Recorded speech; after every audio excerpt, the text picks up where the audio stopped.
আসসালামু আলাইকুম প্রিয় ইকোনমি লাভার বন্ধুরা, মাসুদ ইকোনমি ব্লগ থেকে আপনাদের স্বাগত জানাচ্ছি। আসসালামু আলাইকুম রহমতুল্লাহ।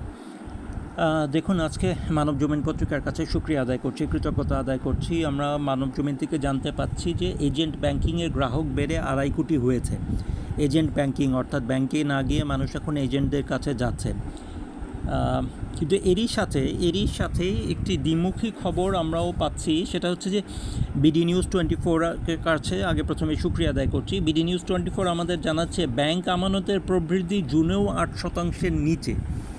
আসলে এই দ্বিমুখী অর্থনীতির ব্যাপারটি আমাদের কাছে বুঝে আসতেছে না, কারণ হচ্ছে যে এজেন্ট ব্যাংকিংয়ের যে টাকা সেটা আলটিমেটলি ব্যাংকে গিয়ে জমা হওয়ার কথা, কিন্তু ব্যাংকে টাকা জমা হচ্ছে না, এজেন্টের কাছে এত টাকা জমা হচ্ছে। ব্যাপারটা আসলে কীরকম ঠিক বুঝে আসতেছে না।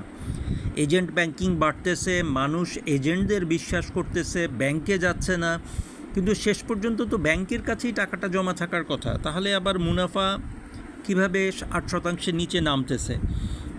একটু মানে এটা আমার সহজ মাথায় যতটুকু আসে, আমি খুব বুদ্ধিমান এই কথা স্বীকার করতে পারি না, কিন্তু আমার সহজ মাথায় জিনিসটা বুঝে আসতেছে না। নিশ্চয়ই এজেন্ট মানুষের কাছ থেকে টাকা সংগ্রহ করে নিজের পকেটে সেটা রেখে দিচ্ছেন না, অবশ্যই সেটা আলটিমেটলি দিনের শেষে ব্যাংকেই যাওয়ার কথা। কাজেই এই জিনিসটা একটু খুঁটিয়ে দেখা দরকার। দৈনিক কালের কণ্ঠের কাছে শুকরিয়া আদায় করছি। যে কালের কণ্ঠ বলছে রেলের 9,000 কোটি টাকার প্রকল্পে পদে পদে অনিয়ম। ভাই, রেলওয়েতে যারা চাকরি করেন, ভাইরে মেহরবানি করে একটু মেহরবানি করে ভাই দেখেন, এটা আমাদেরই দেশ। এই নিজের দেশটাকে এই আমের মতো করে ছিবলে খেয়ে তারপর আটিটা ফেলে দেওয়ার কোনো মানে হয় না। সারা দুনিয়াতে রেলওয়ে লাভজনক। দয়া করে একটু রেলওয়েকে লাভজনক করার ব্যবস্থা করেন। বাংলাদেশ ভর্তুকি দিতে দিতে একদম অসুস্থ হয়ে যাচ্ছে। কালের কণ্ঠে শুকরিয়া আদায় করছি। সমকালের সৌজন্যে আমরা জানতে পাচ্ছি এলডিসি থেকে উত্তরণে মাননীয় অর্থ উপদেষ্টা বলেছেন আমরা এখনই আবেদন করছি না। স্যার, এই আবেদন করছি না কেন তাও বুঝতে পারতেছি না। যত দ্রুত সম্ভব আবেদন করা দরকার। এই আবেদন আমাদের কাছ থেকে ইউএনসিডিপিতে যাবে, তারপর সেখানে সিদ্ধান্ত নেওয়া হবে, তারপরে বসে ব্যবস্থা নেওয়া হবে।